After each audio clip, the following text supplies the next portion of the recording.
Hey there, everyone. This is Samuel Johnson. And I'm Haley Dudley. And welcome to the MCU Perspectives, Sony edition. And today, we'll be discussing the very first film to be released as part of Sony's universe of Marvel characters, Venom. And since this is his first solo film, what I typically do is that when I get to the first solo film, I talk about my history with the character prior to seeing the movie. So what was your history with Venom before you first saw the movie? I mean, to be honest, the only thing that I had really seen anything with Venom in was back when Tobey Maguire was Spider-Man, and it was the Spider-Man 3. That was the first time I had ever seen Venom. But yeah.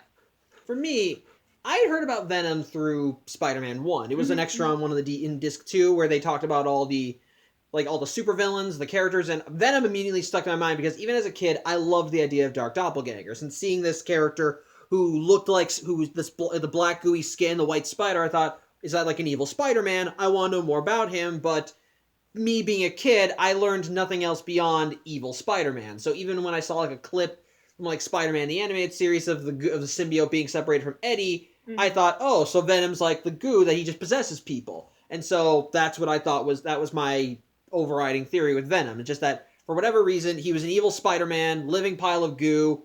I just thought he was just standard supervillain fare with Spider-Man's powers. But then I saw Spider-Man the animated series, the Venom Saga, which was released on DVD. I saw that and I learned more about his history, how Venom was not one thing, he was two. The symbiote was one half and how Eddie Brock was the other half. And I thought that was really cool because it showcased more of the duality, and it showcased why Venom was a villain. He wasn't a villain because, oh, I want to be the big guy on top. No, he was a villain because he hated Spider-Man, and both sides had their reasons for why they wanted him dead. And what made him an even greater threat was the fact that because the symbiote had bonded with Spider-Man first, it knew everything about him, who he loved, who he hated, his secret identity, how to hurt him. And that was ultimately Venom's goal, to just hurt Spider-Man. And ultimately, I thought that was just really interesting. And when I learned then I learned about Carnage, I thought that was cool. But pretty much, every time since I saw that, I wanted to see the story transplanted into film. So when they did release it for Spider-Man 3, I thought it'd be really cool. And as a kid, I loved the movie. I loved seeing Venom in it. But as an adult, when I see it now, there are aspects of it I like, aspects of it I don't. But I think for me, the perfect origin story for Venom that's been put on television is the one they use in Spectacular Spider-Man.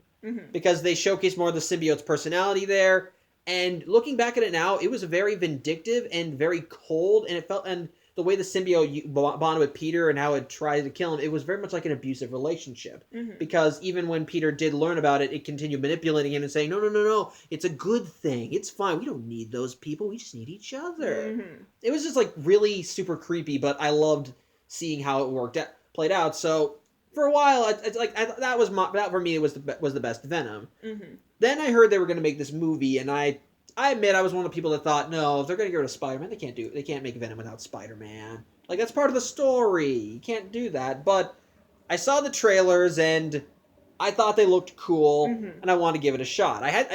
However, I didn't end up seeing the film until early 2020, maybe. Because I didn't see it when it was in theaters. I got it on DVD as a Christmas present. Yeah, okay, yep. And that was the first time I wound up seeing it, and I actually thought it was interesting when I first saw it. Yeah, no, I mean, when I first saw the Venom movie, I loved it immediately. Just loved it. Fantastic. Yeah. But so now after 2 years, I suppose, or was it 3? It was 3. Oh, whatever. So after all this time, though, does the film still hold up? Well, let's get to the very long-ass plot summary. This is how, just heads up, MCU perspectives, I go over the entire plot of the movie, and that takes a long time, so buckle in. So, let's talk about the plot. Like with the regular Venom story, the main character is Eddie Brock, who, like in the comics, is a reporter. Only in this continuity, he doesn't live in New York, he lives in San Francisco, and he's not a journalist. Well, he is. But he has a television show. He doesn't write newspaper articles. It's called the Eddie Brock Report? Yeah. Yeah. Pretty much, he just uncovers hidden truths, just digs where he shouldn't, essentially. And as a result, he makes a name for himself for, digging up the hard facts, but sometimes those facts don't exactly want to be dug up, because apparently he did used to live in New York, but he played a piece and it got him run out. Yeah. Which is what However, in San Francisco, he's doing well. Like I said, he has the show. He's doing great, and he has a fiance who's a lawyer. Who's a lawyer, and so everything's just looking up all fine and dandy for him. However, he's all that changes when one day his boss tells him that he has to do a piece on an organization called the Life Foundation by doing an interview with with the guy in charge, Carlton Drake, because a rocket of theirs had crashed. And essentially this is just PR mop-up. They're trying to spin things in their way and make everyone think that they're good, that they're all pleasant, that everything is going nice. But even Eddie's like, I don't want to talk to that guy. He's scum. But they pretty much just tell him, you kiss his ass now, or your ass is going out the door. So Eddie does unfortunately have to do it, much to his chagrin. However, his fiance is telling him it's fine. Sometimes you gotta make sacrifices in order to make things work. But later that day that she tells him this. While Eddie ends up going on the laptop and sees that she's got mail. And Eddie, for whatever reason, decides to open it up. And the thing is, her firm is actually working for the Life Foundation. And so she's getting this confidential information on their reports. And he opens it up. And the information contains bodies, victims. Sorry about Tuca over there. But pretty much just people that have died in their experiments. And Eddie decides he's going to focus on that rather than the puff piece he was told to do. And so as he's interviewing Carlton Drake the next day, he begins asking about this and pretty much... dropping dead test subjects. Yeah, and immediately Carlton Drake just clamps up and tells them, okay, show's over, get out. And so, of course, Eddie keeps pushing, but Carlton keeps pushing back, and unfortunately, because Eddie didn't run the story he was supposed to, his firm, the people he was working, the news network that he was employed with, tells him, you don't have a job here, get out. And to make matters worse, because Eddie name-dropped those people, he unfortunately, of course, people connected the dots and were able to go back to his girlfriend and figured out that he got the information through her, so she gets fired from her job, and she's not happy. Like, at all. To the point where she actually tells Eddie, we're done, and just breaks up with him, even giving him the engagement ring back. And from there, the film jumps ahead 6 months, and it turns out that Eddie has been blacklisted, big time. He's no longer, since the breakup, he is no longer living in the big cushy house that he and his fiance are living. Her name's Annie now. I mean, I don't want to keep calling her the fiance.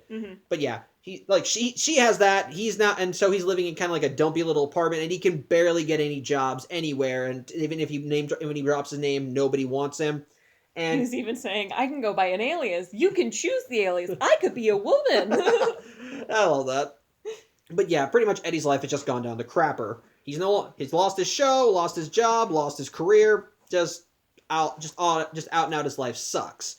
In the meantime, though, the Life Foundation has been busy as we see that they're performing experiments. And the thing is, at the beginning of the movie, we saw I mentioned the rocket that crashed. Well, at the beginning of the movie, we saw the rocket crash, and inside the wreckage, we saw containers of what looked like these moving piles of ooze that were just convulsing around the inside. And so, while they gather the remains, one of the astronauts, a man named John, who I suspect is John Jameson, John Jameson Jr. Yeah, whatever. They find him, and he's still alive. So they get him in. So they get all the resources they can, and then get him in and send him off to the hospital. But while he's in the ambulance, he suddenly gets back up, and more of that goop sprouts out from him and attacks the EMTs, and ends up killing one. And the goop suddenly goes from John to one of the EMTs. And as such, when she walks away, and as such, the ambulance crashes and she walks away, but all the injuries she sustained, including a broken leg with the bones sticking out through the leg, all just miraculously heal, and she's fine. Albeit, I think she has a limp afterwards. I mean, it seemed like her limp went away when the leg was healed, then just walked off into the night. Yeah, to be fair, yeah, that could be true. To be fair, the next time we saw her was when it jumped hosts again, so you could say the body was breaking down by that point, so... Yeah, whatever. Well, so yeah, she walks away again, and the next time we see the EMT, they're at a market in China? Were they in China or Asia? I think so. I mean...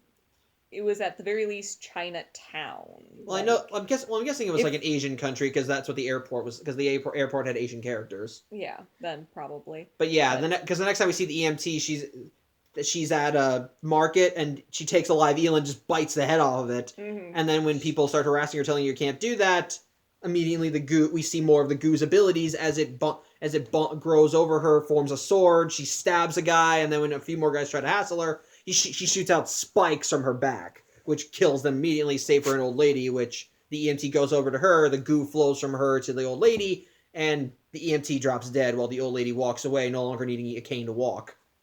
In the meantime, Carlton Drake takes the rest of these samples, and we see he's performing experiments by bonding them to living organisms, usually animals and rabbits. And while some of the organisms tend to die, other organisms accept this goo rather readily, to the point where Carlton Drake says he wants to move on to human trials, which the head scientist, Dr. Skirth.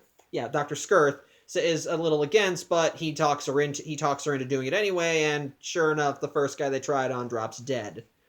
Mm-hmm. As such, Dr. Skirth, realizing I can't keep doing this, she realizes that she needs to get help, and so she seeks out Eddie. Of course, Eddie does not want to have anything to do with her because Carlton Drake ruined his life. And so every time she's asking him, I need your help, and he says, why don't you just go to the police? It's like, no, I can't get out there, which I'm guessing Carlton Drake has, strings everywhere. Yeah, I mean, he got Eddie fired very quickly. And blacklisted. Yeah, So I can kind of understand the logic. Get someone that's outside the circle to go in. But the thing is, Eddie tells her you need proof, and unless you have proof, unless you have proof, I'm not doing this. And if you do have proof, you probably should be scared. And she says she is, and he says, well, good, but I'm not. But I still want to do anything with this. However, he does end up changing his tune when he goes to his old apartment, and we see that Annie is there, and she's moved on. Mm-hmm. She's now in a relationship with a guy named Dan, and their relationship is a lot better, as after 6 months, he's a live-in boyfriend. And when Eddie tries talking with Annie, tries to get to know her, she just essentially puts up a wall. She wants nothing to do with him. And it seems to me like, my personal opinion, I said this when we were watching the movie, mm-hmm. I might get, because the instant they broke up, she listed everything wrong with him right to his face. My guess is that stuff like that had been boiling over, but she was able to tolerate it because she loved him. But then when all that stuff affected her work, that was when she finally that was the straw that broke the camel's back. She said, no, I can't do this anymore. You're an egotist. You're a jerk. I don't want anything to do with you. Mm-hmm. So it's clear that was kind of bubbling underneath the surface for a while. It's just that was the... that was the last thing that did it. But yeah. And that's kind of explain why she's so cold to him, because he tries his best, but again, he got her fired. Mm-hmm. So she really just wants something to do with him, and she just tells him that, she even tells him, Carlton Drake didn't do any of this to you. It was all you. Mm-hmm. You used me. You ruined me. That's all on you. As such, Eddie does take that into consideration and finally calls Dr. Skirth back and says, okay, I'll help you.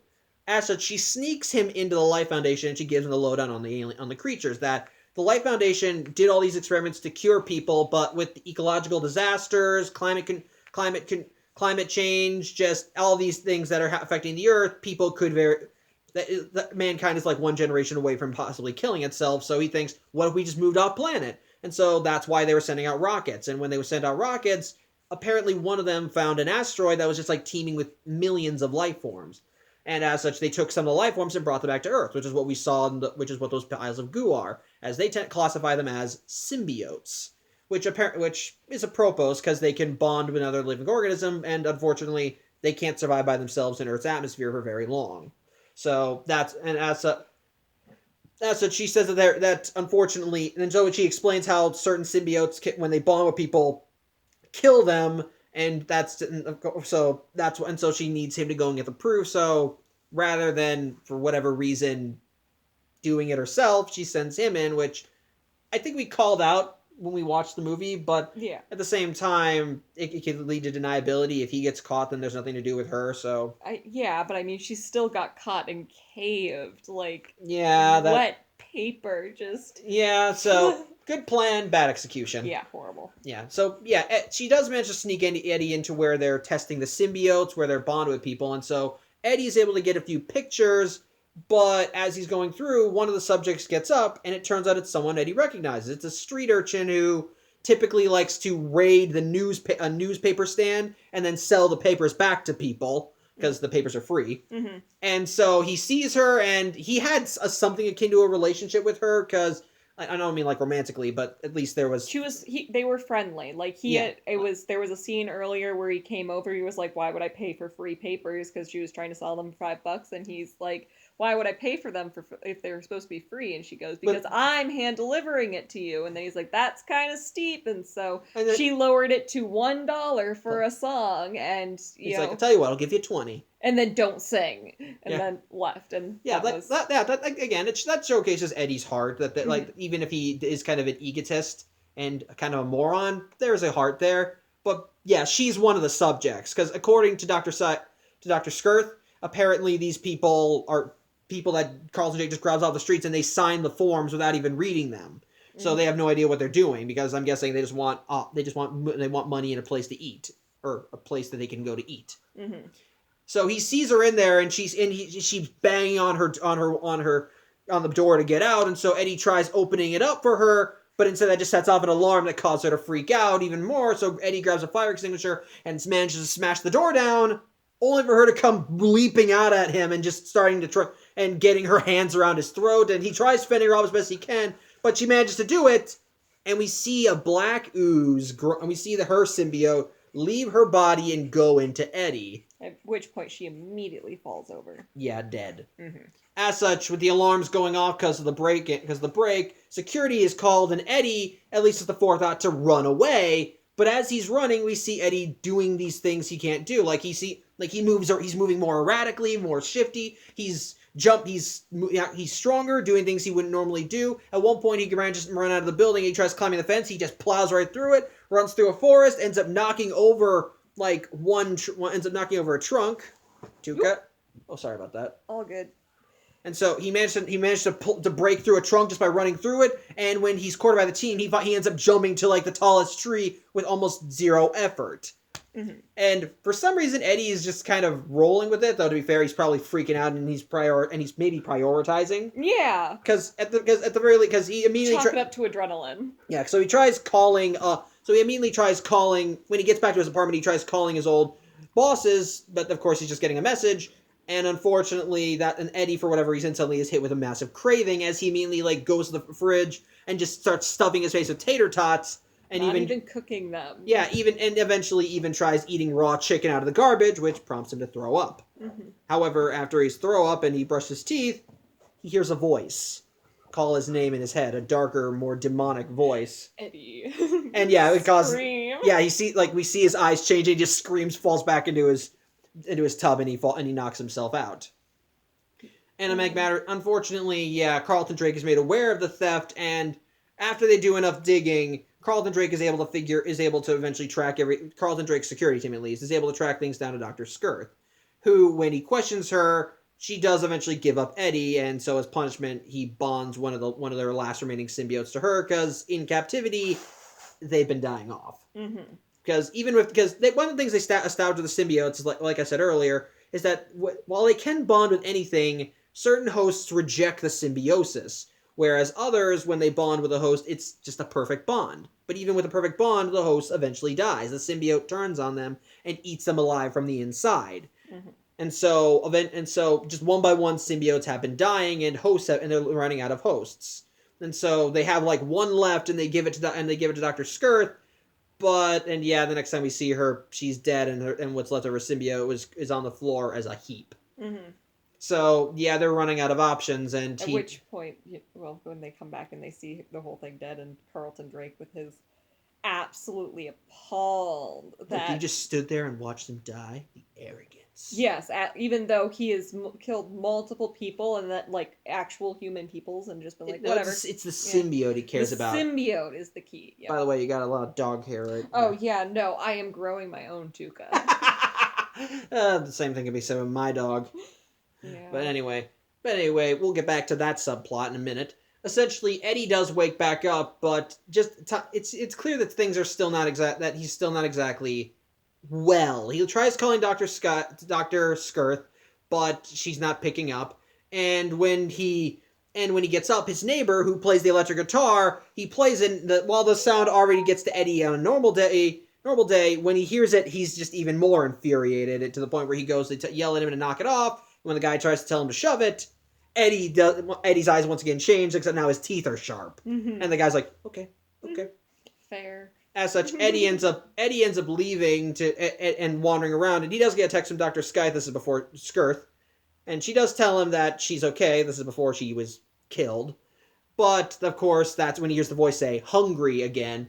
And so he goes to this fine dining restaurant where he runs into Annie and Dan, who are just eating there. Of course, Annie thinks that he's just there to crash everything, but they immediately notice just his erratic behavior, that something's wrong, and they see him sweating buckets. He just almost what I like when a waiter comes to bring them lobster, Eddie doesn't even look. His arm just immediately shoots over and he grabs it almost unnaturally. And when he takes a bite of it, he spits it out. It's like, this is dead. Mm-hmm. At which point he just starts going around the restaurant causing a scene, and Annie and Dan can see that something's not right with him, which is capped off when Eddie goes to the lobster tank, dips himself in to cool himself off, and takes one of the live lobsters and just starts chewing on it. At which point Annie realizes, okay, I think there is something wrong with you. And so Dan, who's a doctor, ends up sending him in to get an MRI. Mm-hmm. But when they scan him, the machine seems to cause Eddie to go freak out. We see something flashing across Eddie's face. Something monstrous. They immediately turn it off and he's fine, but it's clear that there's something wrong, especially when the nurse that was on standby looks at his scans. You see the ooze inside his body, the symbiote in the scan, which is really creepy. I'll give him credit. Mm-hmm. But in the meantime, when Eddie is going home, the voice in his head, which is the symbiote, tells him it's hungry again, so he immediately just rushes home and starts making himself tater tots. And of course, Annie calls in to check up on him, but as he's getting a call, someone knocks on his door, and the symbiote tells him, don't open the door. But he does anyway. Mm-hmm. And sure enough, Carlton Drake's security team is there to try and take him in. At which point, when Eddie doesn't comply, the symbiote says, fine, I'll take care of this. And immediately just starts beating through Eddie. The symbiote just starts beating the shit out of the entire security team. To be fair, it wasn't necessarily through Eddie. Eddie was more of just the central point of focus. Yeah. Everything happened around Eddie. It's clear throughout the whole scene that Eddie has no say in what's going on. His body moves, but it's clear he's not doing it. And I love it. We see this, even when the symbiote isn't out, it's Eddie's body is just moving around, doing all this fancy kung fu, using the environment, knocking them out. Mm-hmm. And then by the time it's over, the symbiote's like, astonishing! Now let's bite all their heads and pile them up in the corner. Mm-hmm. Why would you do that? Pile of bodies, pile of heads. Yes. Unfortunately, the security team is still there, and so Eddie immediately tries running out. And so the thing is, the security team was filming with these body cameras, and the feed is sent right back to Carlton Drake, who's just like, this is amazing. He's achieved symbiosis. Mm-hmm.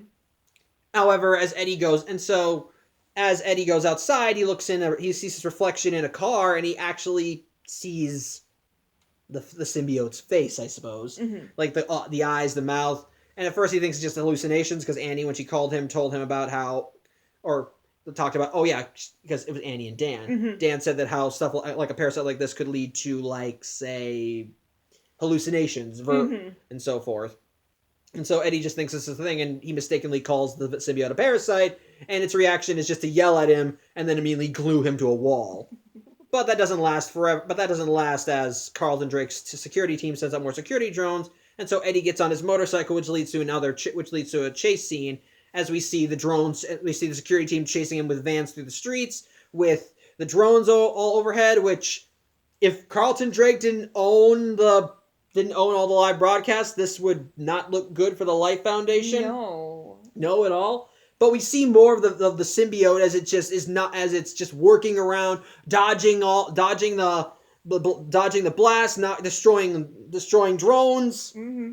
Taking things out. It's just like a high speed, intense action scene, and it's all just super fun, like an adrenaline rush. And we see the full capabilities of the symbiote as we see it take control of the bike. We see it build weapons. We see its goo just holding just taking advantage of the environment, taking a car door. My personal favorite part about both the scene in the apartment where he takes care of the first round of security people and the motorcycle chase is that throughout the entire thing, while all of this amazing stuff is happening, Eddie looks stunned, confused, and terrified.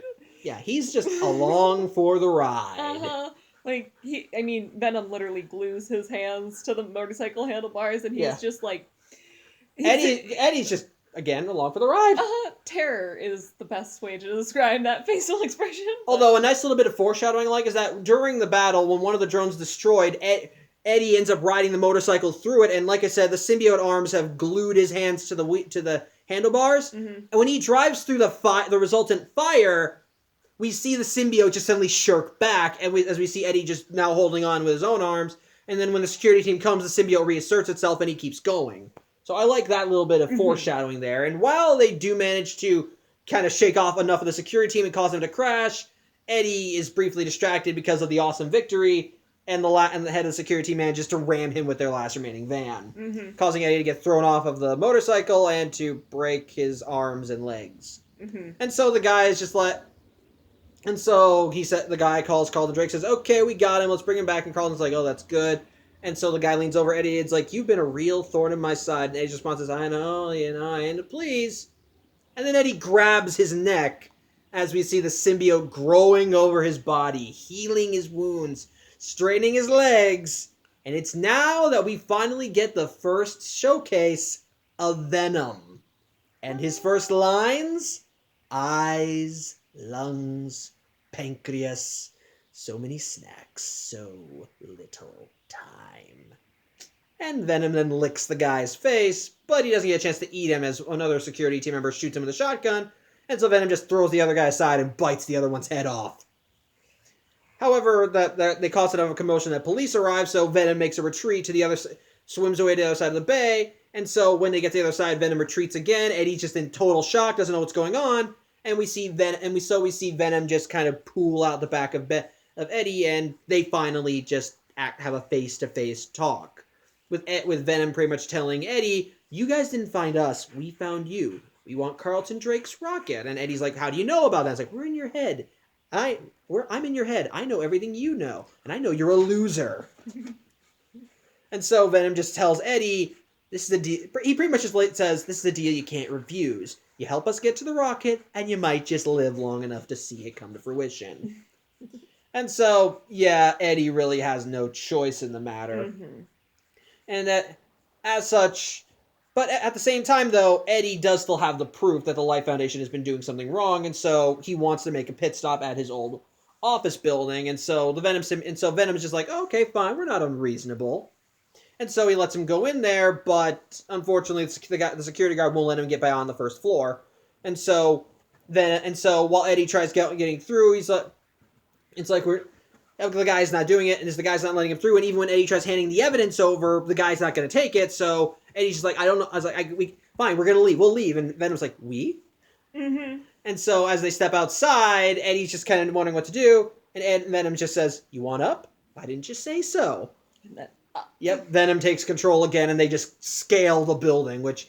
That's another thing I like about the movie, how they supplant the whole lack of a Spider-Man connection. Just Venom's own natural abilities cover everything. Like, he's already got the enhanced strength, speed, and agility. Because he doesn't climb walls as much as he leaps up them. And in place of webbing is the symbiote tendrils, which I think are really cool. Yeah, no, definitely. Yeah. And so they climb to the top of the building, and of course, once we get up to the top... Venom is, of course, like, just admiring the beauty of everything, though it gets interrupted when a plane flies by and the sound of the engine causes Venom to briefly retract and almost causes Eddie to fall off. Venom is able to save him in the nick of time, so they get to the guy's office, and Eddie's able to drop off the evidence, and at that point, Venom's like, well, I couldn't... Venom talks about how... What was Venom talking about when they entered the office? Anne. Oh, yeah, Anne. But he mentioned how... But I think he mentioned how something about Eddie's physical health came up. Because because Eddie said, well, if something happens to me, couldn't you just like dump my body and move on to another spot? Yeah, because when they were falling, well, if I would, Venom said, I would not let you die, or us die, and he said, well, I mean, if I die, you just get to hop off to the next one, and Venom said, you're much too good of a fit to just let go so quickly. Plus, I'm starting to like you. And so Eddie drops off the evidence and leaves a note that says, do the right thing, shithead. And so Venom prompts Eddie to try and jump back out the window, but Eddie does the same thing and takes the elevator. But you don't cause a commotion like that without getting someone's attention. So there's a SWAT team on the bottom floor ready to meet Eddie. And so Eddie tries to warn them, don't do this. You don't want to do this. So they all get and say mask, and one guy yells out mask. They all say copy. They put gas masks on because they're going to gas the place. And so Eddie says, fine, have it your way. Mask, copy. And Venom comes out and just eradicates the SWAT team, which is when Annie shows up because she tried calling Eddie before, and things are just going wrong. So she checked up on Eddie, and his apartment building's been evacuated. So she's worried about him, and so when she goes into the building, she sees Venom about to eat a guy, and Eddie yelling, "No, you don't eat him. You don't eat police officers." And so when she sees him, she freaks out, and Venom retreats, and Eddie's in control. And so Eddie goes to Annie, and he's just freaking out. He tells her he's scared. He doesn't know what to do. And so Annie just says, come with me to the car, because, I think it was something about his... hospital. Yeah, the hospital. To go see Dan. Oh, yeah, because Dan called her and said that, because he had Eddie's medical report, and said, we need to get him back in here.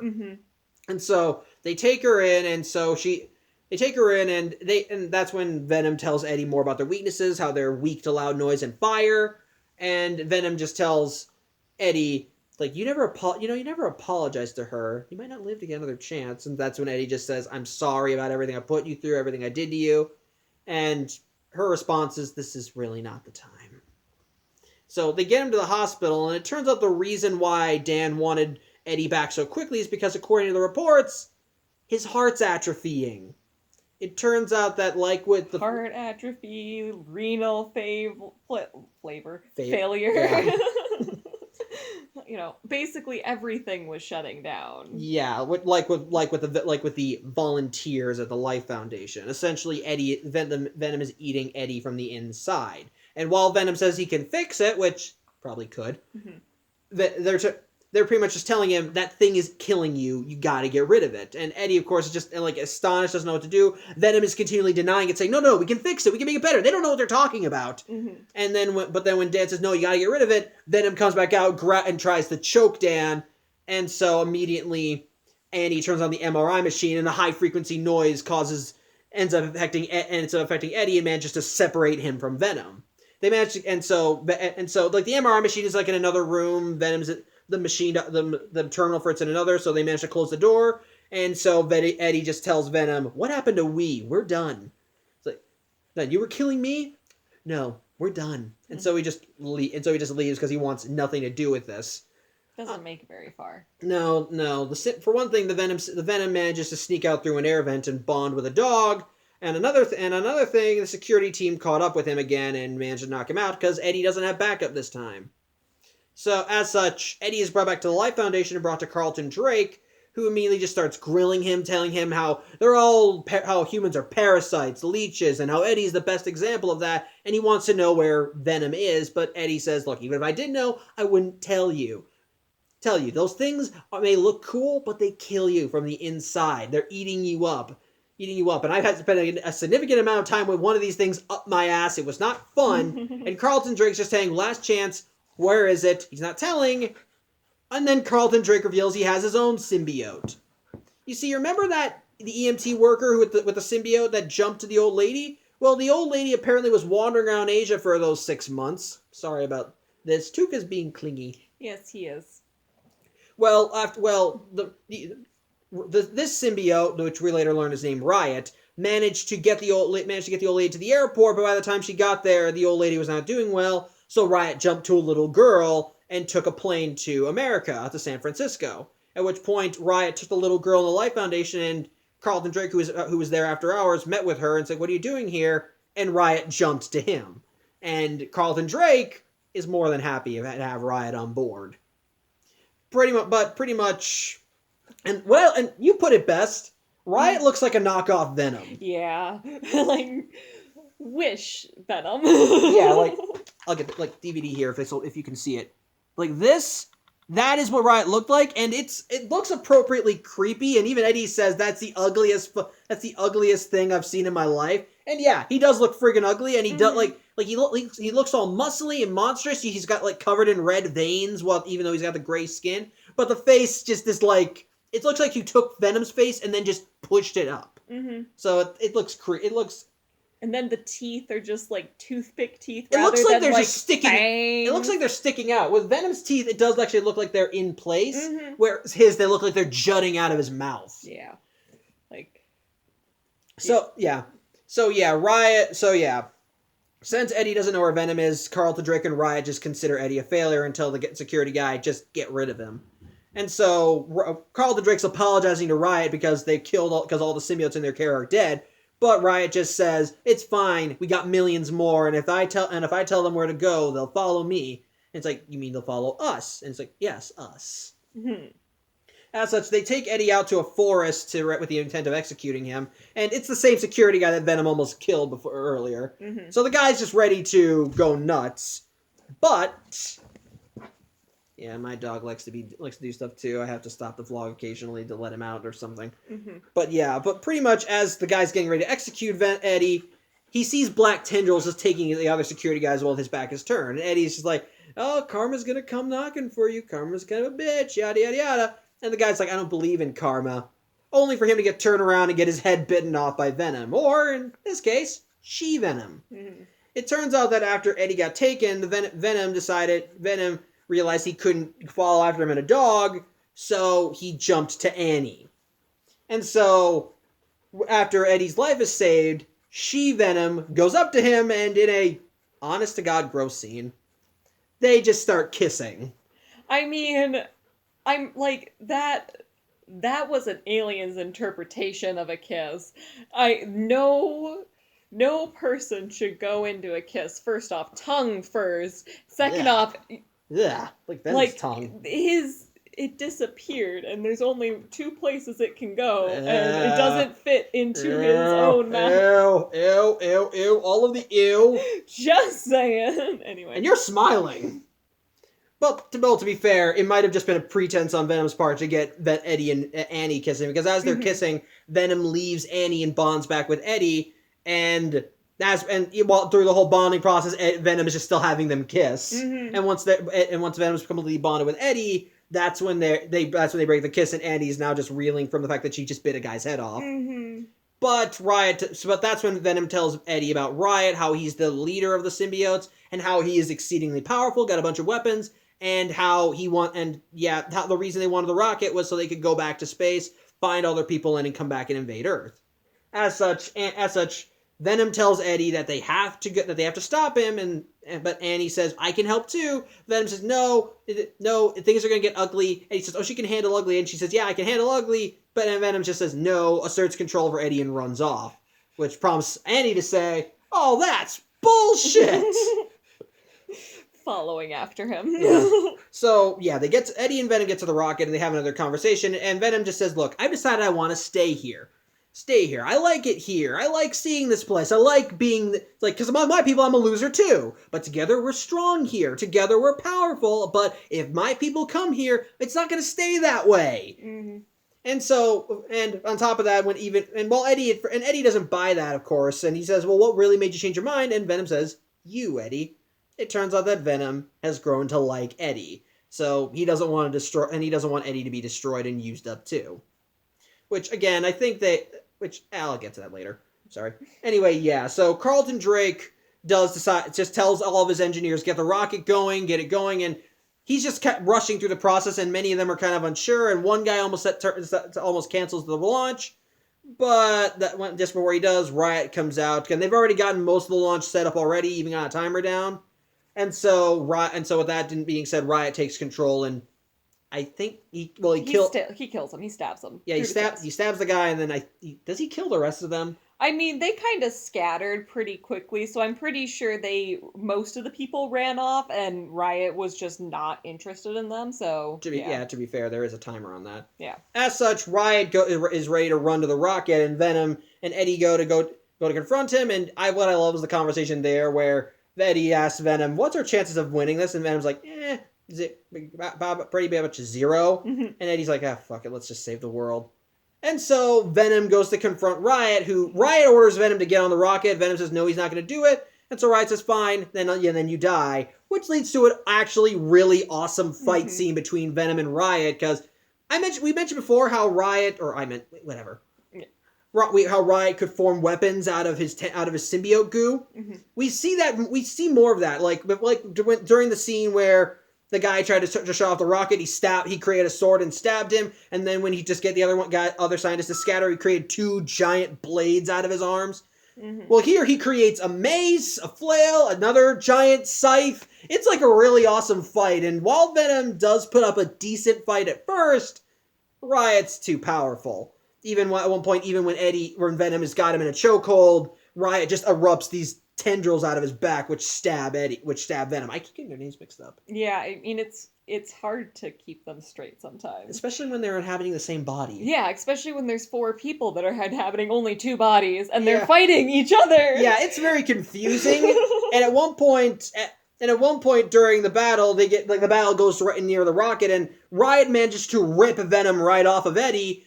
And so he's getting ready to eat Venom, and so Eddie's able to bond back with Venom again. It leads to actually a really damn cool scene. I mean, that fight was beautifully choreographed. Yeah, like you see Eddie and Carlton Drake fighting as well as their symbiotes. It's just like a giant mishmash of They're fighting inside their symbiotes as their symbiotes are fighting around them. They're almost all in sync, too. It's actually really damn cool to see, just seeing them fighting from the inside, their symbiotes lashing at each other. But at the end of the day, Riot is victorious, as Riot just absorbs all of them, even getting stronger and buffer.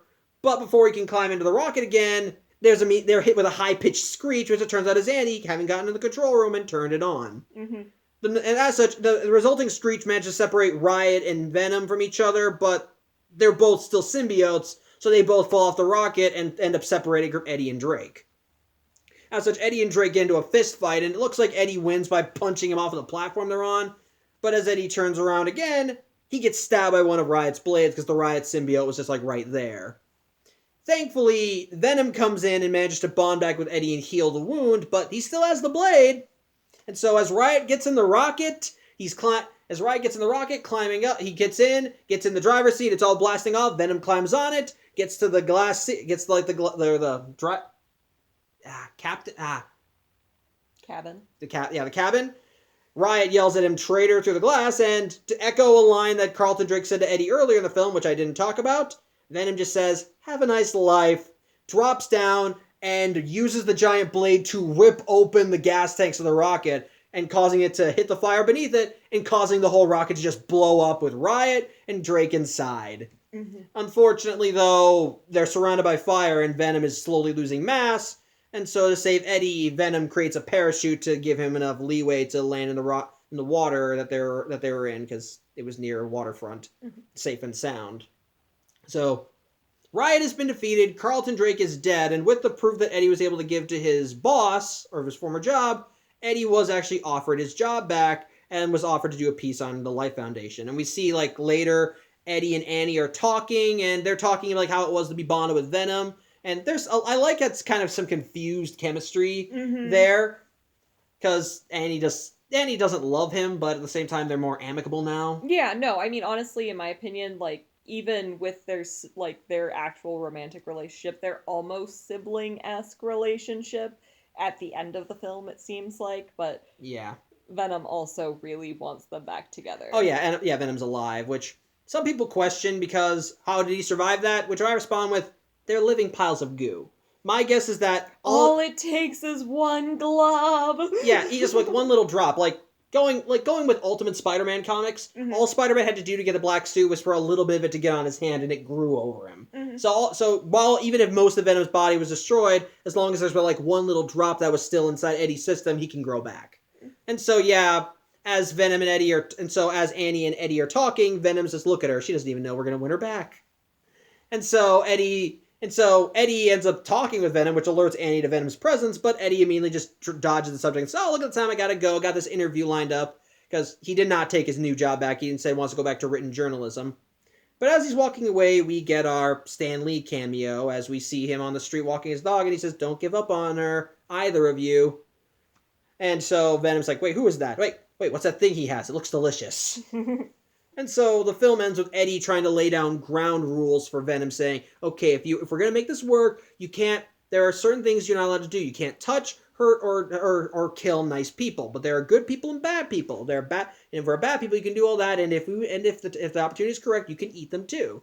Though Venom asks, can you tell the difference? Eddie says, "You'll just know." Sometimes you see it. Sometimes they say something. Sometimes it's intuition. Yeah. But And so Venom says, "Okay, fine, but we need to get. I kind of want to eat. But I kind of want to eat. Your liver's looking really good."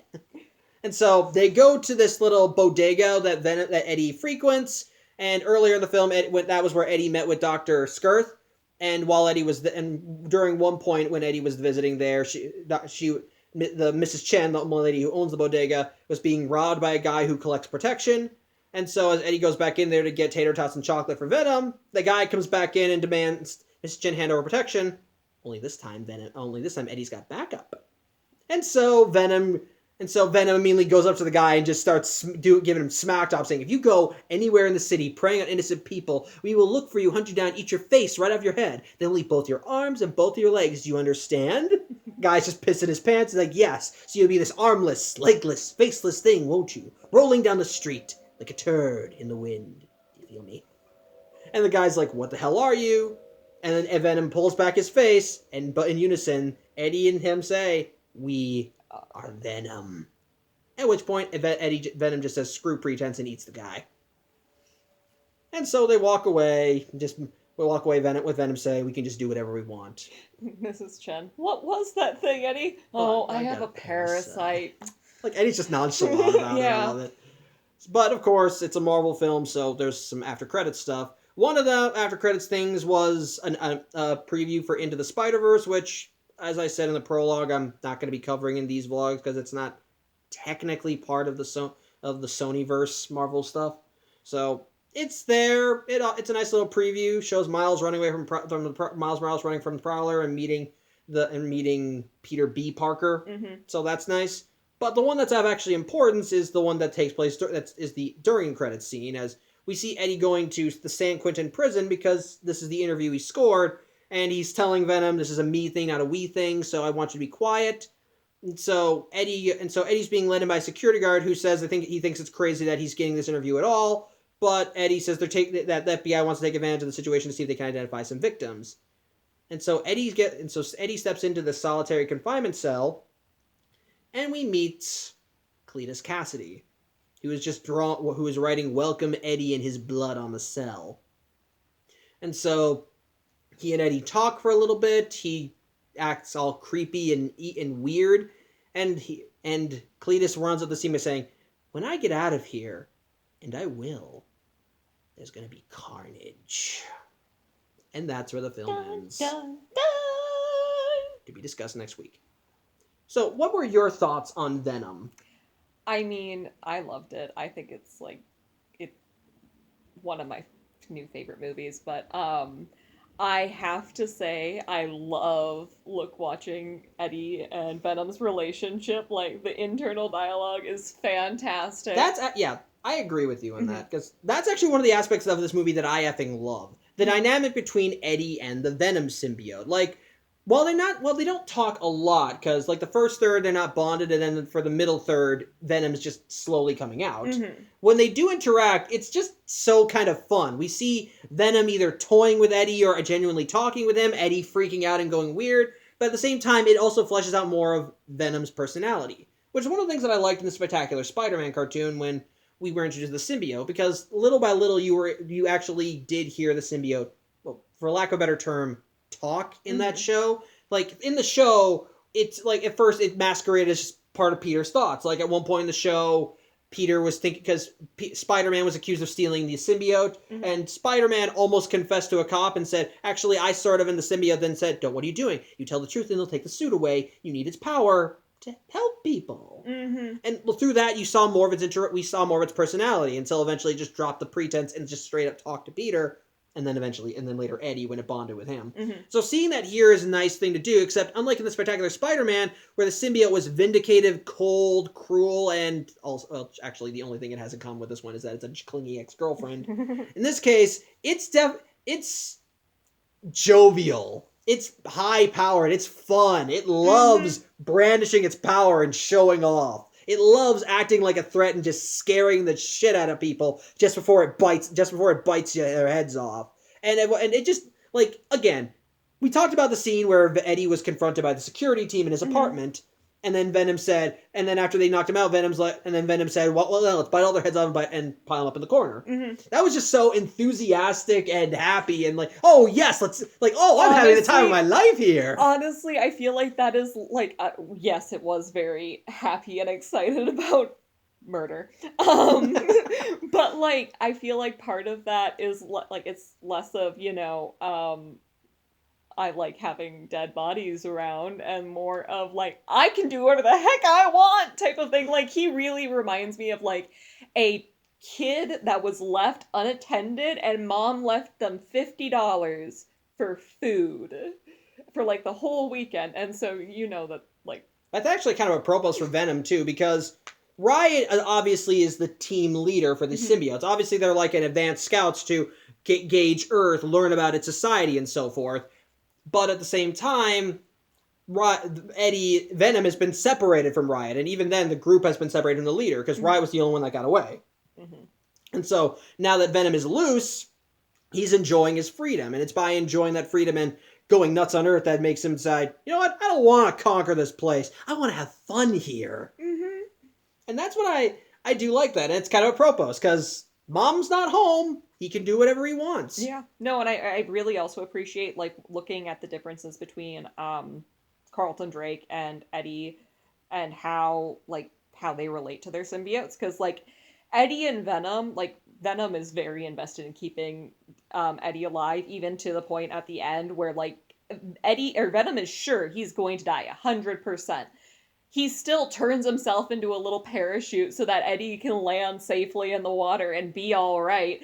Even though, like, I'm sure given the same sort of situation, Riot wouldn't have done the same thing for Drake. No, like, he would expect you to take the hit, and if you don't survive it, well, I'll find another body. Like, it'll be fine. Yeah, because Riot moved through a few bodies already. Yeah, no, and I'm 100% sure that Drake was just the next one, the next step to getting to wherever his plan was, which apparently was getting to the rocket and getting back to the asteroid to bring it back to Earth. The only reason Riot worked with Carlton Drake for so long was because he was a willing host. Yeah, and the resources, like, between those two, I'm sure that he looked like a great host, just as far as, getting the job done.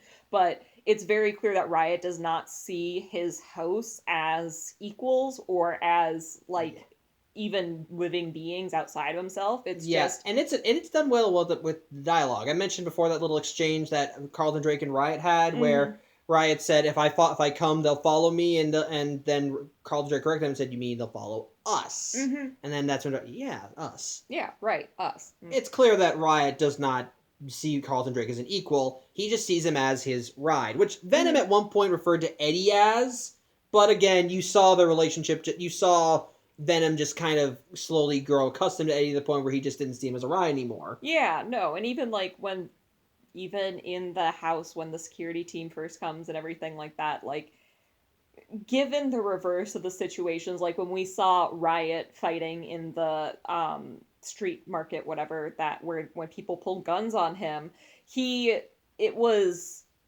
a nuisance, and then there was no such thing as collateral damage. It was just everyone dies. Yep. And the only survivor, he just uses the next host. Yeah, no, and that, like, then just dump the body and call it a day, which part of me wonders how much does what they do while they're, inhabiting a host affect how long they can keep that host if they're not regularly feeding.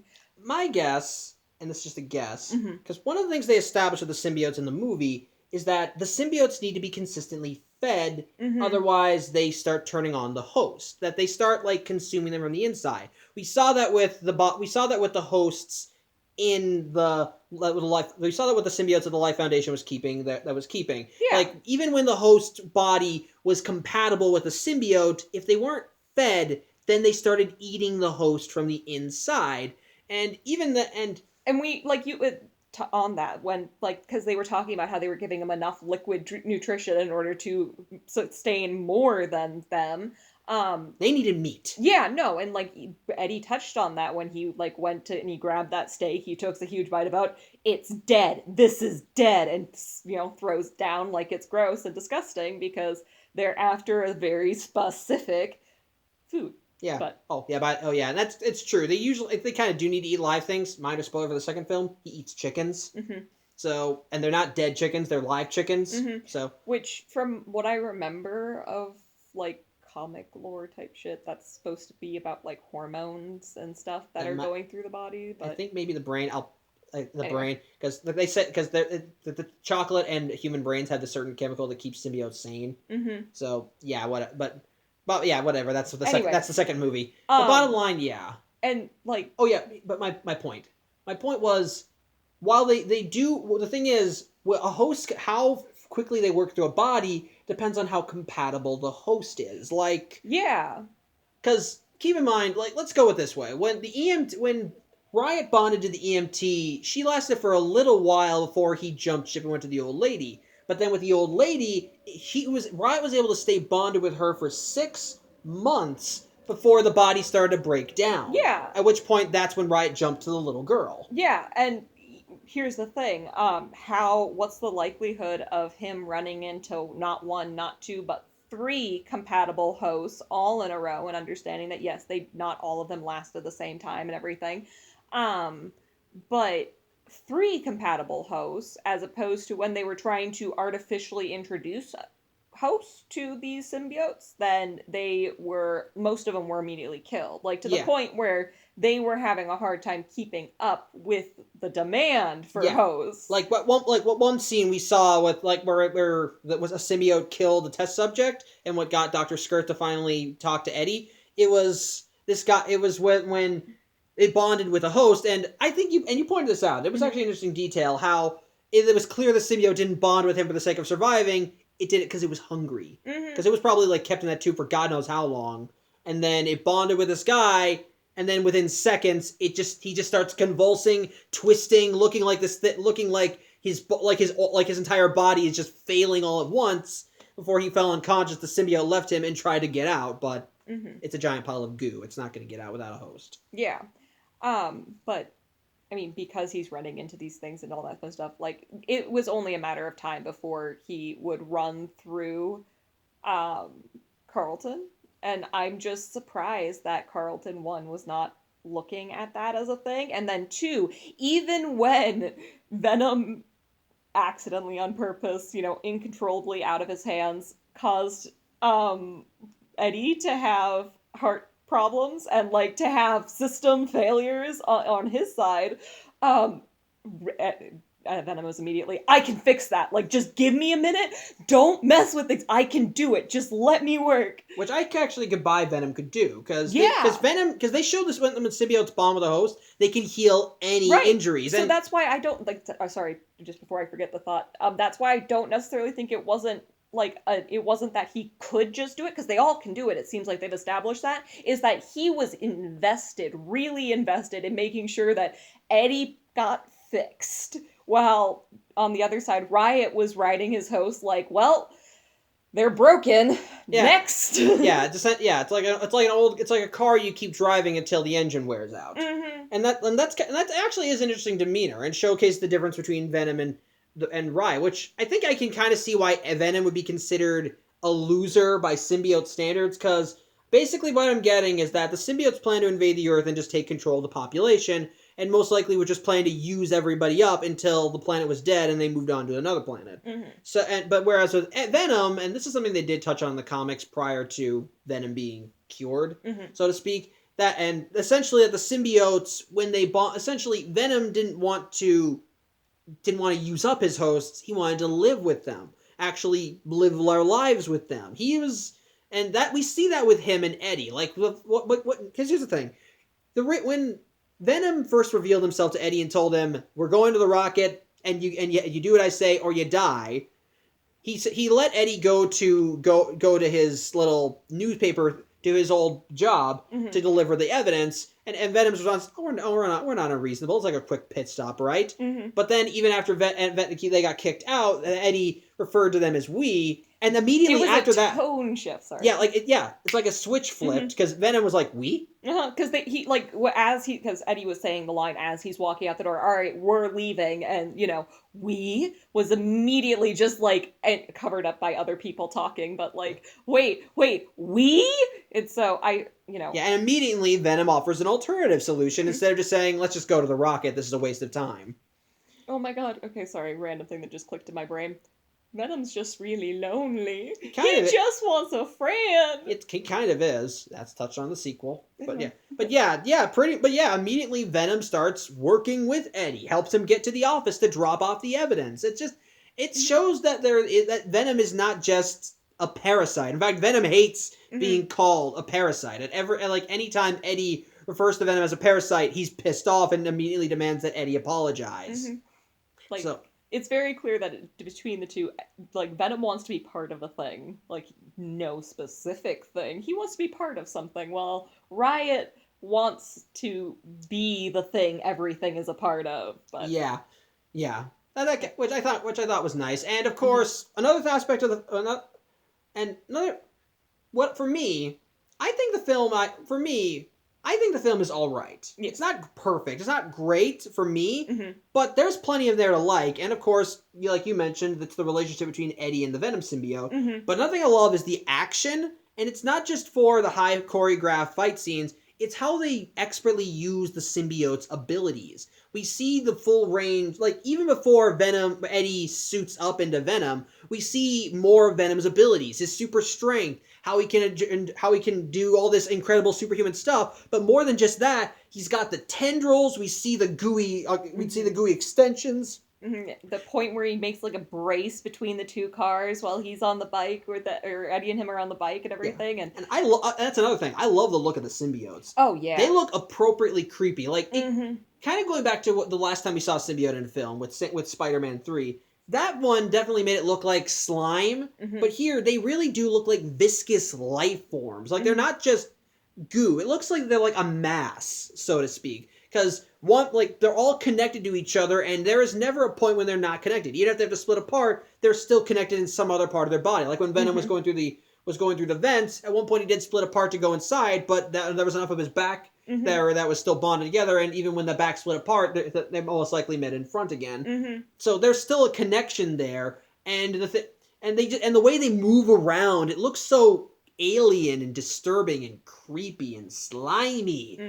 Like it definitely is more. It definitely gives you the chills when you actually see him or see a symbiote moving around. And on top of that, I love how Venom looks in this movie. Yeah. I've heard people rag on this version of Venom because he looks CGI and fake, and they prefer the one in Spider-Man 3's look. But honestly, I think they're both good.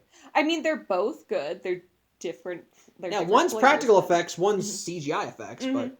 I mean, I really like this Venom just because, like, they look so otherworldly. Yeah. Like, the skin texture that's, like latex meets tar type of stuff. It looks like slime. It looks like slime, gooey and creepy. And like like you were talking about with his eyes and everything, their eyes are like opalescent, like they look like milky eyes. Yeah. No iris, like no, they look like the whites of your eyes. Yeah. And it's really cool.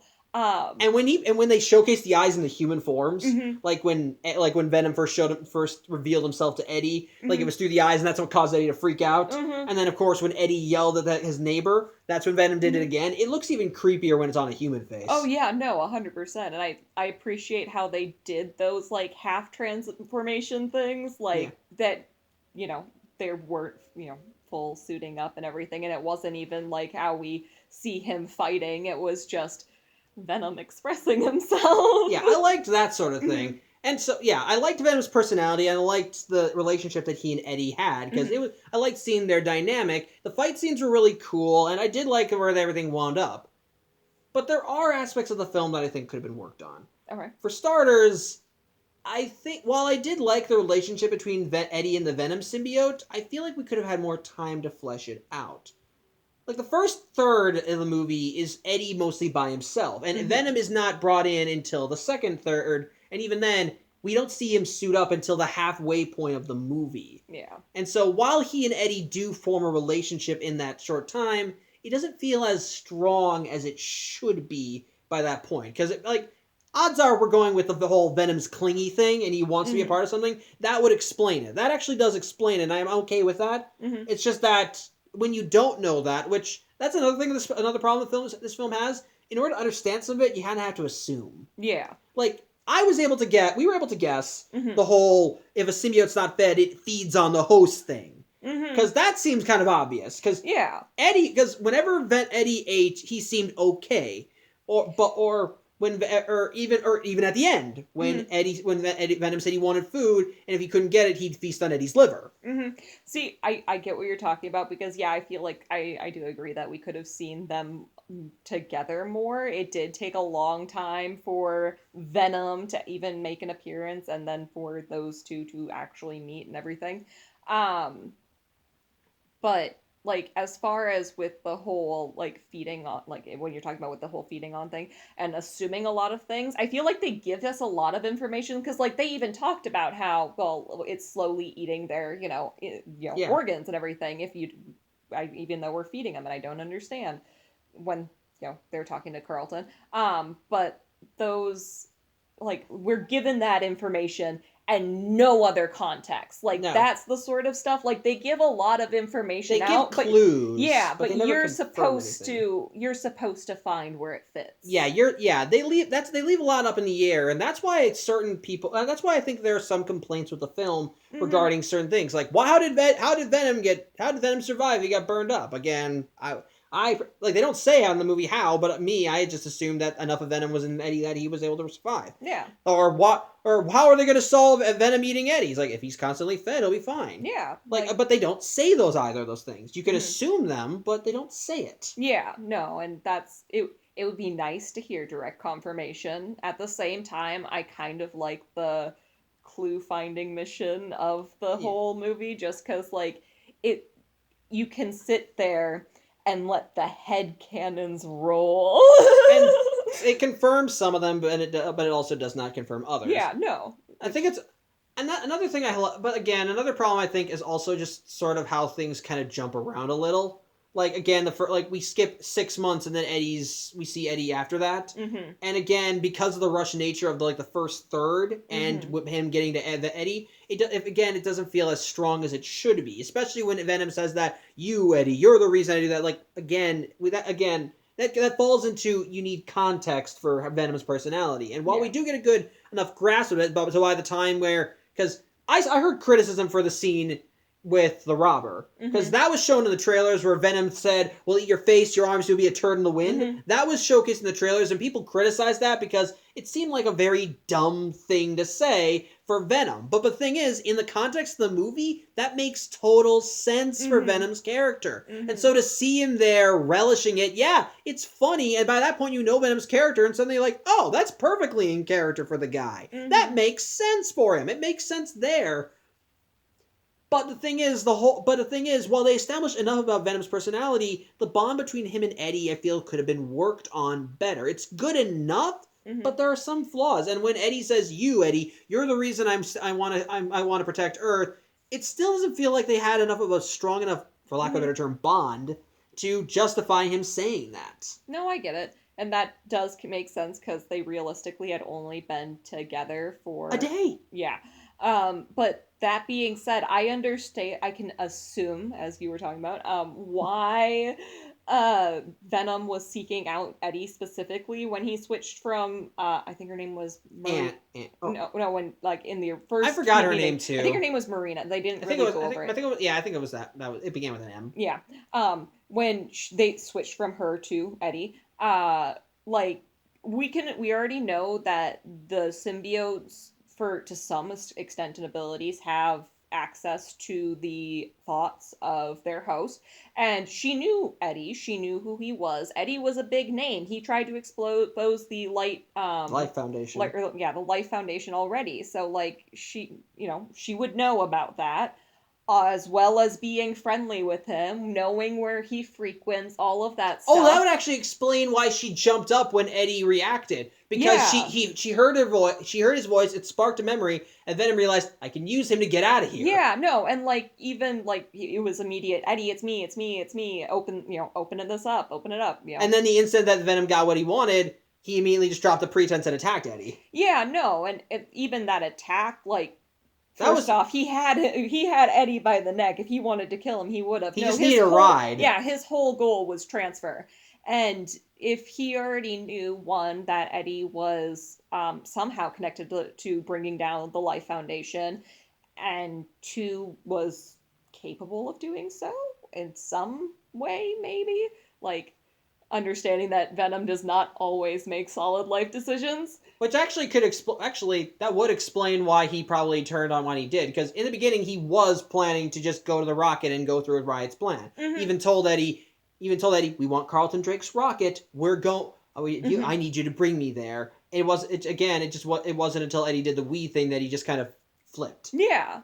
Which I feel like that's, that is a lot to assume, because they do give you the bits and pieces of information to justify it, but you kind of have to. Yeah, that's kind of a problem. Again. Yeah. So yeah, that's a problem. Rush nature in certain aspects of the film, that leaves a lot up to assuming. And another thing that I'm actually kind of mixed on, the villains. There are aspects about them that I like, but aspects about them that I don't. And we'll start with Carlton Drake. Carlton Drake is a dick. And I know you're supposed to hate him, but he's just so douchey, so slimy. Every scene you see him in, hand sanitizer. he's a moron. Like, he's a dumbass in any sense of the word. Like, he's an intelligent man. He's a well-spoken man. That's the best I can say. 2017, or was it 2018? Yeah, 2018. Sorry, I'm just remembering the year. But yeah, he's a well-spoken man, and to be fair, they do establish and showcase why he has success. He is intelligent, and the Life Foundation did create cures to cancers, to other deadly diseases, and so forth. Innovated everything. And when you meet Carlton Drake, he's got the gift of gab. He can talk anybody into doing what he wants. Like, going back to that test subject, his name was Isaac, and immediately Carlton Drake gives a whole speech about the biblical connection between Isaac and the God, how God has abandoned them, like how they have to fend for themselves, but he can't do it without Isaac. It actually does sound like a very engaging speech, and and by the end, even you're like, maybe he's not wrong. But then once Isaac dies, you realize that was all just he's so disappointed, and then just bring in the next one. Yeah, even with Dr. Skirth, like, he manages to talk her into exposing Eddie by giving her this big speech about, there's a guy out there with one of these things bond to him. His life is in danger. He needs to come back here so you can care for him, and that's what she talks about him. And then the instant he gets what he wants, he drops the caring facade and said, you're one of our best, and then just sicks a symbiote on her. So he's got the gift of gab. You can see how he's gotten as powerful as he is. He's smart. He can talk people into doing whatever he wants. But oh my God, is he a dumbass? Honestly, I feel like the hubris thing is kind of the thing there. But I think, in my personal opinion, because like it's not the best villains, but the reason why it kind of works is because though Riot is, in my opinion, mid-tier scout. Like, I know he has the title of leader in this, but he does not feel like any sort of leader. He feels like... Even Venom just said he's what you would call a team leader. Yeah, no, he feels like the mission driving force. That is what, like, he is the one that was given the mission, and everyone else is the support for the mission, you know? Yeah. Although, to be fair, when you actually see him in action, you can kind of see why he is the team leader. Yeah, no, like, I'm not going to argue on that fighting skill. Hoo-wee!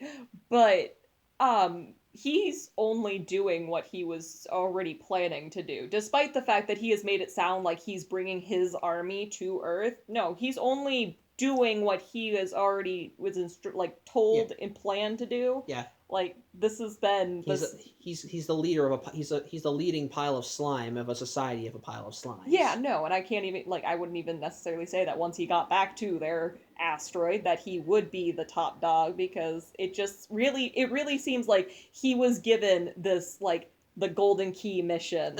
And that's where his role comes from. And another thing that kind of supports that is, and again, I'm gonna be going back to the sequel here.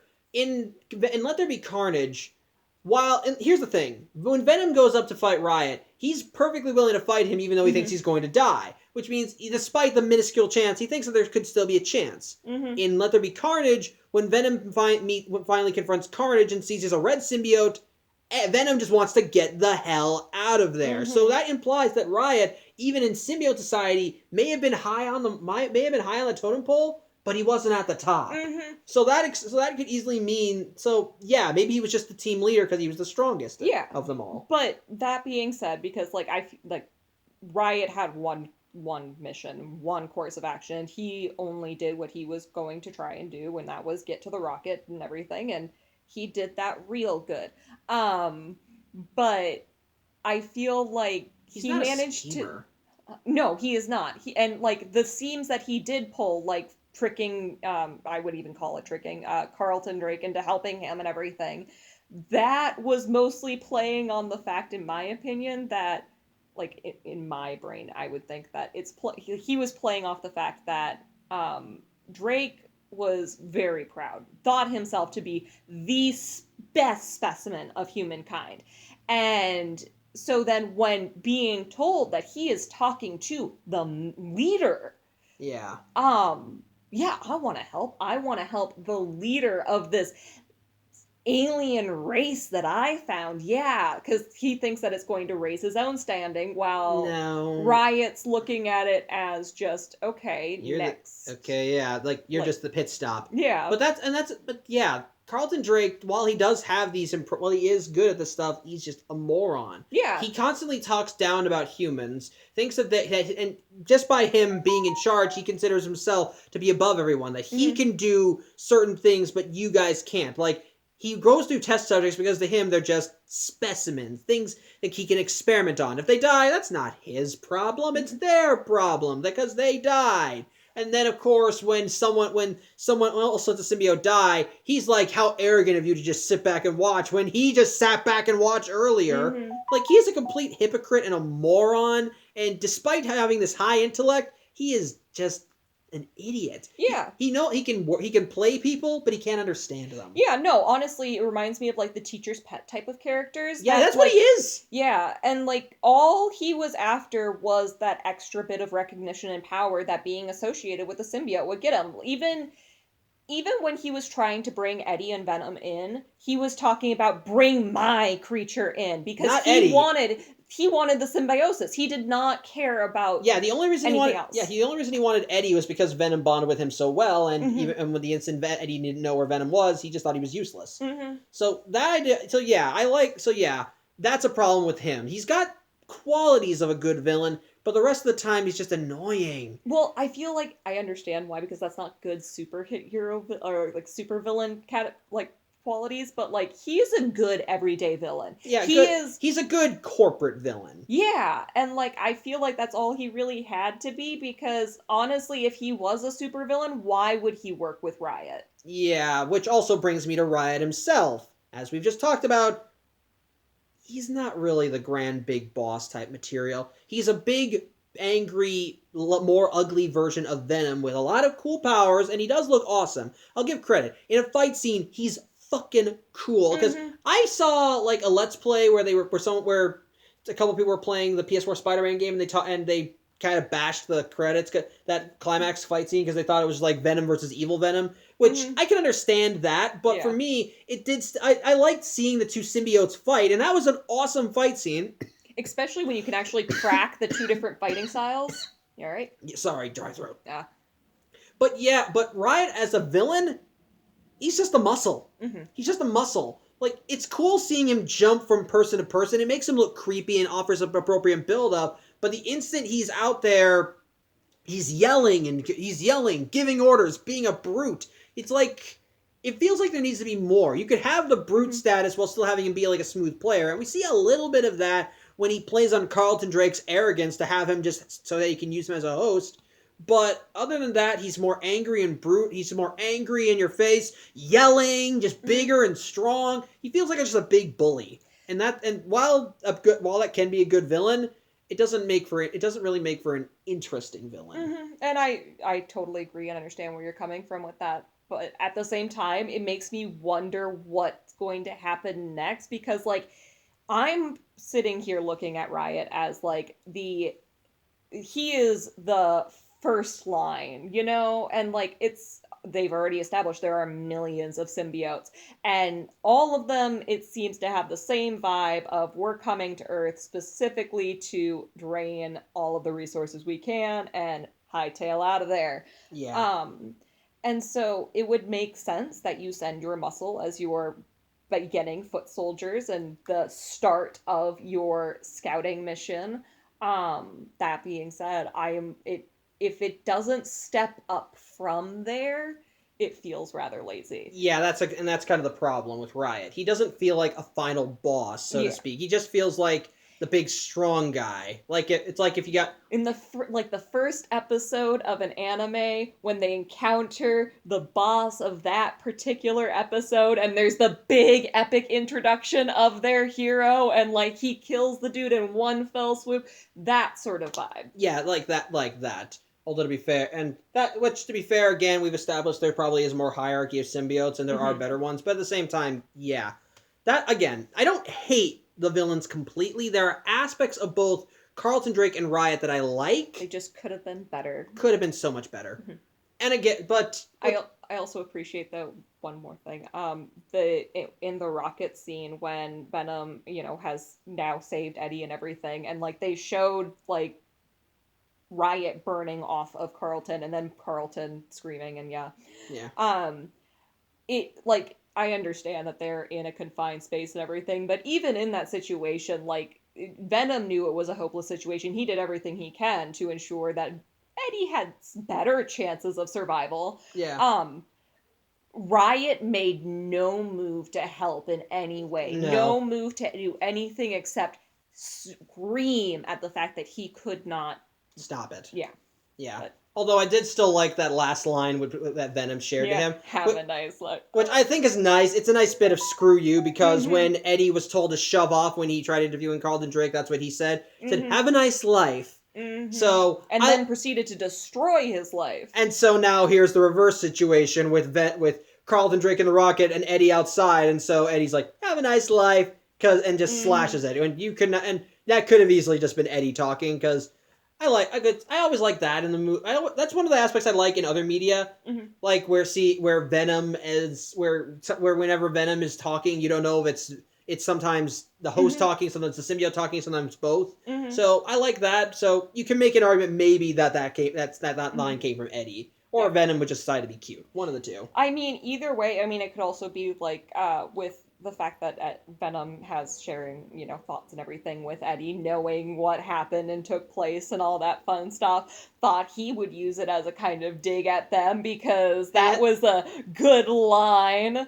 Eddie, like Venom's that sadistic, he would do that. Oh yeah, no, 100%. And I feel like part of the whole thing with Eddie and Eddie and Venom talking when they are suited up and you can't really see is like it's both. It's always both. Like even when it's just Eddie or even when it's just Venom, it's always both. Yeah. Like they're more in sync. I suppose if I could list another problem, maybe the stuff with his girlfriend was, I don't want to say would not tacked. Didn't feel tacked on, but it could have been better expanded on. Maybe I suppose they could have been saving for the sequel. I mean, yeah, I understand where you're coming from with that. At the same time, I would have been just as happy with it, and I don't feel like it would have lost any plot if you just removed both, like her and Dan, from the entire equation. Yeah, it just could have been Eddie's show. Yeah, they're in the plot. They contribute. They do or stuff. Just friends. We saw She-Venom, which I think was cool. I liked seeing She-Venom. Because that's a thing in the comics. That was awesome.